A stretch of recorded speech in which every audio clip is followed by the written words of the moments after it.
Mucho se está hablando sobre el derecho constitucional al arte y a la cultura, y para ello vamos a conversar con una sabia voz, la del doctor Raúl Carrancá y Rivas.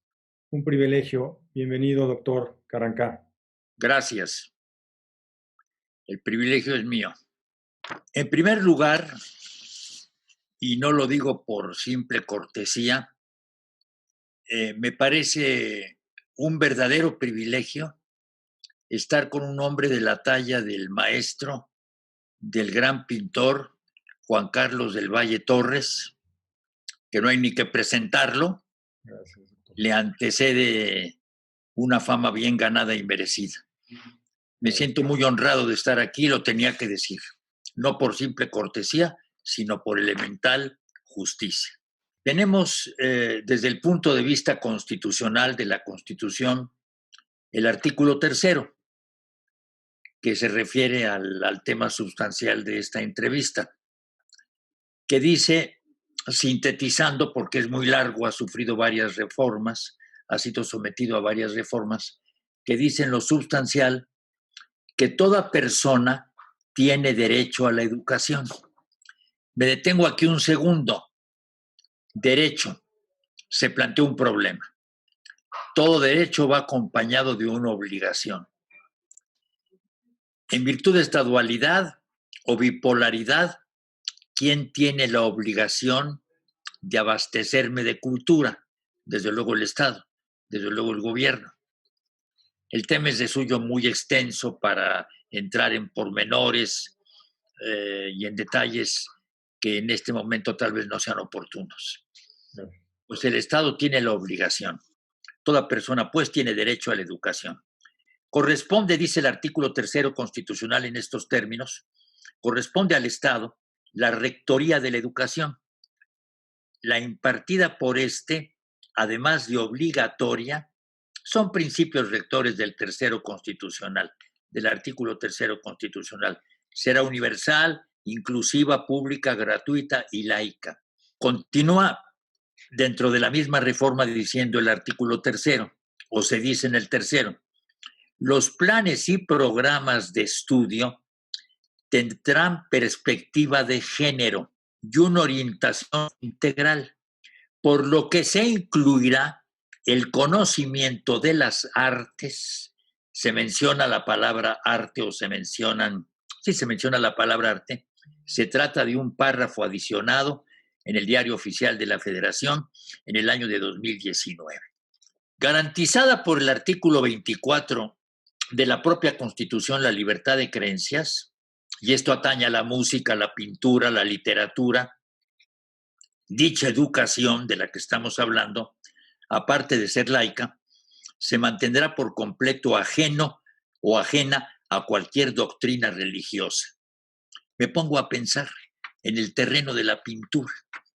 Si un artista que está pintando de pronto nos presenta en el cuadro una figura religiosa, se podría decir que está incursionando en el terreno de la doctrina religiosa, que está, por ejemplo, haciendo propaganda, o bien se podría decir, no, está señalando algo, es un modelo, un santo, una monja, o algo que represente desde el punto de vista visual y pictórico lo religioso.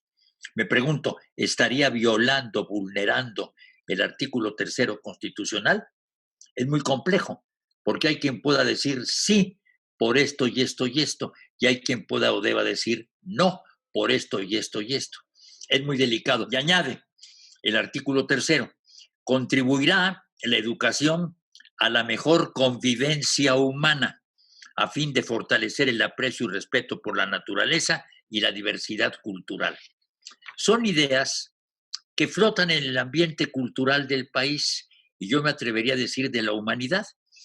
Pero esto de la diversidad cultural me pone a pensar en la importancia de que, por ejemplo, el pintor o, por ejemplo, el literato, el músico también, pero con otro idioma, con otro lenguaje, deben atender a esa diversidad cultural. Por asociación de ideas y con la venia de ustedes, me viene a la mente el caso de Gauguin, en una isla, aislado del mundo y pintando pura mujer tahitiana, modelos tahitianos, durante años. ¿Acaso se podría decir, le dio preferencia a la mujer tahitiana, a una raza en especial, rompiendo el principio de la igualdad de género? Es curioso, pero bueno, estamos tratando el tema del arte y la Constitución, y estas desviaciones u observaciones creo que son procedentes. Por último, tiene que atender la educación a la dignidad de la persona, a la integridad de la familia, a la convicción de interés general de la sociedad, a los ideales de fraternidad e igualdad de todo el mundo, evitando privilegios de razas, de religión, lo que estábamos diciendo hace un momento. Yo pienso, lo decía hace un momento, Juan Carlos, que todas las artes son iguales, hay una unidad. Se incluiría el conocimiento de las artes, dice el artículo 3º, en especial la música. ¿Y por qué no en especial la pintura? ¿Y por qué no en especial la literatura? ¿Y por qué no en especial cualquier otra manifestación artística, la escultura, la arquitectura, en la que podamos pensar? Consulté sobre el particular, hurgando un poco en libros, en información para ilustrar mejor lo que estoy presentando ante ustedes. Consulté lo que un clásico de la literatura y de la filosofía, Cicerón, dijo a propósito de la retórica y que tiene que ver con lo que estoy indicando.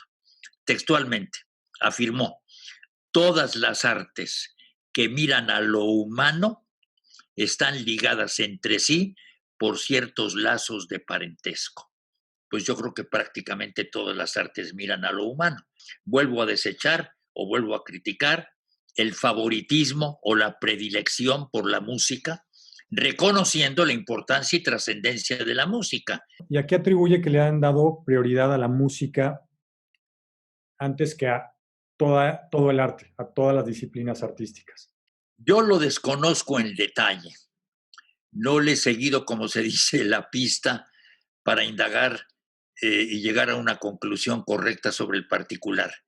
Pero me imagino que porque se dice que la música es un lenguaje universal, entonces tanto la entiende esta persona como aquella, como la de más allá, pero el mismo criterio podría yo aplicar a la pintura.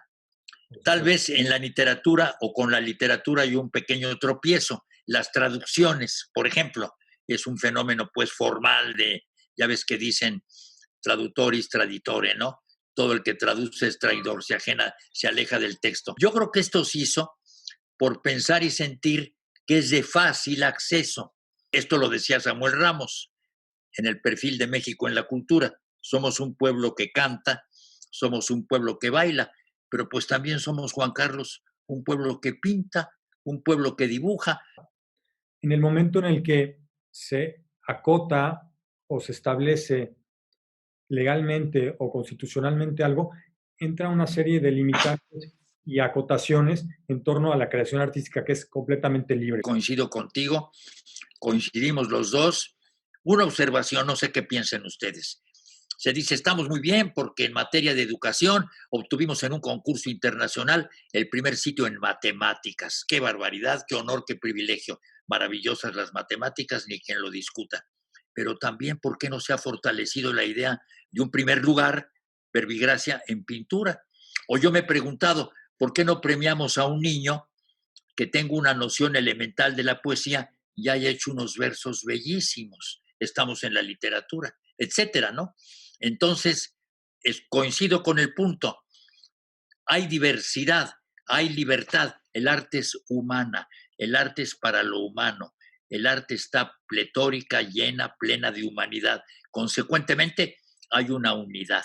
Y entonces que en el colegio, que en las escuelas, que en las secundarias, que en las primarias, por poner un ejemplo, se atienda al arte en general, al sentimiento artístico, a la vocación artística, que se despierte esa fibra, porque se le está dando con vistas al progreso una importancia excepcional, y esto es correcto en cierto sentido, a las ciencias, que son valiosísimas, maravillosas, pues al final de cuentas todo es conocimiento, ¿no? Pero el arte tiene una vena, tiene una razón de ser que se explica por sí mismo, por sí misma y habla a través del corazón. Pareciera, doctor, que eh, el arte sufre cuando pasa a la pluma de los juristas, de los constitucionalistas. También cuando pasa a manos de los funcionarios a cargo de la educación, como bien menciona. ¿Qué va a pasar ante una situación de un recorte presupuestal como el que se ha planteado al arte? Y otra pregunta más, doctor. Al haber ese recorte, ese derecho constitucional sufre, se violenta, se limita, ese derecho constitucional al arte y a la cultura. Evidentemente, un recorte de ese tipo y de esa clase, con base en el texto constitucional, sería violatorio del mismo.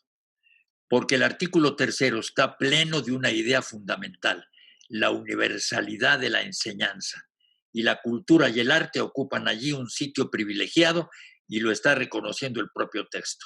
De tal suerte que un recorte presupuestal que significaría menos acercamiento al arte, por ejemplo, a la pintura, a la música, a la literatura, a la poesía, menos acercamiento al arte y más preferencia a estos otros espacios, por ejemplo, científicos, plantearía un serio problema que rompería la unidad de la estructura educativa. Pues es lamentable porque rompe, repito, el criterio, la sustancia, la esencia de la norma establecida en el artículo tercero. En la edad dorada, como se la ha llamado, de la humanidad, según dicen los libros, según dicen los textos, Grecia, se le daba preferencia en Atenas, Pericles, el siglo V antes de Cristo, Sócrates, Aristóteles, todo eso que pintó maravillosamente a propósito de la pintura Rafael en la escuela de Atenas, que se ven en las logias del Vaticano. Todo ese mundo maravilloso estaba presidido, sí, por la filosofía, por la meditación más profunda, pero algo prevalecía por encima de todo ello, el sentimiento artístico. ¿A qué atribuye, doctor, que siendo un derecho constitucional, además de la importancia educativa formal de identidad como nación y tantos valores que surgen desde el arte, se ha violentado o se ha limitado contundentemente esa participación del arte en la educación como derecho constitucional y en la vida misma de los mexicanos? A ignorancia, a desconocimiento, a improvisación que se han dado en el medio correspondiente para afectar tan gravemente lo que está usted señalando. Y luego entró un fantasma, un factor presente, pues yo creo que en México y en todas partes del mundo, la política. Es decir, se atiende a mis intereses, aunque sacrifique esto y esto y esto y esto. No se ve lo esencial, no se ve lo sustancial. Lo ideal sería, como decía don Jaime Torres Bodet, que fue un eminentísimo secretario de Educación Pública, como decía él, lo ideal sería atender a la idea rectora de la educación, a lo que Justo Sierra planteaba. Voy a enriquecer tu espíritu, eso sería lo fundamental. Y llevar al terreno de la creación o de la transportación de esta idea a la realidad a especialistas, a gentes que no hagan política barata, a gentes que se entreguen al ideal educativo pues con toda la vocación necesaria para ello, porque se está formando el espíritu, se está formando el carácter del joven, del niño, y es vital que allí estén presentes los que sienten y los que saben.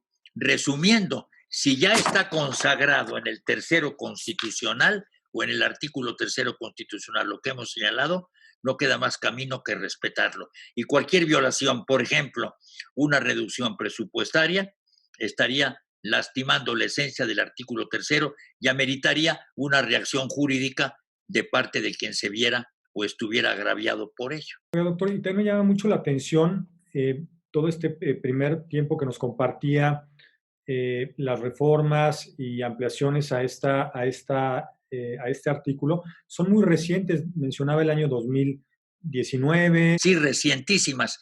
Ha sido manoseado el artículo tercero, nos consta a todos los ciudadanos y a todos los mexicanos en nuestro país, ha sido manoseado por intereses muy turbios. Entonces toman de pronto como bandera algo que no debería serlo y les importa muy poco el ideal, les importa muy poco lo que se podría llamar la mística, ¿no? El propósito final, pero pues es una triste realidad. Habría que cuidar muchísimo el terreno de la educación y en el terreno o espacio de la educación darle por igual prioridad al conocimiento y enseñanza de la ciencia y del arte y al final de cuentas de lo que es humano. Bertrand Russell lo ha dicho, Einstein, por ejemplo, lo ha manifestado, decía que sintió una vivísima emoción cuando resolvió un problema matemático, una emoción semejante a la que pueda sentir el poeta, el pintor, el músico. Es entendible, es comprensible, porque estaba este hombre excepcional llegando en el ejemplo, en la cita, a ese punto de coincidencia de fuerzas que convergen en lo que realmente trasciende y debe trascender en el hombre. No se le ha dado la prioridad a la educación, tampoco a la cultura y al arte. Y con este recorte presupuestal resultarán inoperantes zonas arqueológicas, teatros, como ya estamos viendo que están desarticulándose en algún caso, programas museísticos. ¿Qué nos espera, doctor Carrancá, ante esta situación? Tomar conciencia, como usted señala, ya es muy importante. Lo que estamos haciendo en estos momentos. Es decir, tomar conciencia del problema y señalarlo. Porque después de la pandemia, a propósito de la pandemia, cuando se recupere, entre comillas, la normalidad, habrá que recapacitar en lo que realmente se debe de rescatar y en lo rescatable. Las empresas, bueno, han sufrido una herida mortal, ¿verdad? Directa al corazón por la crisis que ha traído consigo la pandemia. Pero al final de cuentas queda algo esencial y fundamental que se debe rescatar. Algo íntimo, esencial, que el hombre ha perdido o ha extraviado. Una brújula moral, una brújula de espiritualidad, de conciencia de sí mismo, de recapacitación de uno. Y esto solo lo puede dar el arte en el más amplio sentido de la palabra. El arte como manifestación de una necesidad esencial que se debe de abastecer. Si no lo recuperamos después de la pandemia, si solo nos atenemos a lo estrictamente material y formal, vamos a perder el mundo. Yo creo que el rumbo, perdón. Yo sí soy un partidario a morir, pues, de la prioridad, de la primacía del arte en el más amplio sentido de la palabra. Es decir, hacer las cosas con corazón, con conciencia. Y en ese orden de ideas, bueno, pues llegaríamos tal vez a lo que alguna gente podría decir que es locura, ¿no? A que una ecuación manejada por Einstein es arte. Pues en resumidas cuentas, sí, podría ser. Es un problema complejísimo, pero yo creo que lo que estamos haciendo ahorita, en estos momentos, una meditación, una recapacitación, un señalamiento, ya es muy importante, fundamental, en medio del problema que estamos viviendo, sacudirnos un poco y decir, bueno, y saliendo de esto, el rumbo, ¿cuál es el rumbo? ¿Cuál es la verdadera orientación? La que puede ser útil a la humanidad y hacerla progresar. Es tan claro y tan importante como lo menciona, aún ante su autocorrección, que me parece que eh, innecesaria, si me lo permite, cuando dijo podemos perder el mundo, perdón, el rumbo. Creo que podemos perder el mundo si no damos Sí, prioridad, conciencia a lo que en verdad lo amerita, en este caso, la educación, la cultura y el arte. Me parece extraordinaria sus reflexiones, el hecho de que tengamos el no privilegio me honra. de que nos comparta su experiencia y conocimiento, su sabiduría y su voz clara y puntual ante este momento y este tema. Y pues le doy las gracias en No virtud las doy yo. de su voz compartida. Que son momentos en los que los seres humanos de buena fe debemos decir como nosotros lo que sentimos y lo que pensamos. Así que yo soy el agradecido, ha sido un privilegio y un honor, y otra vez mi reconocimiento al gran pintor, al gran artista que es usted y a lo que representa.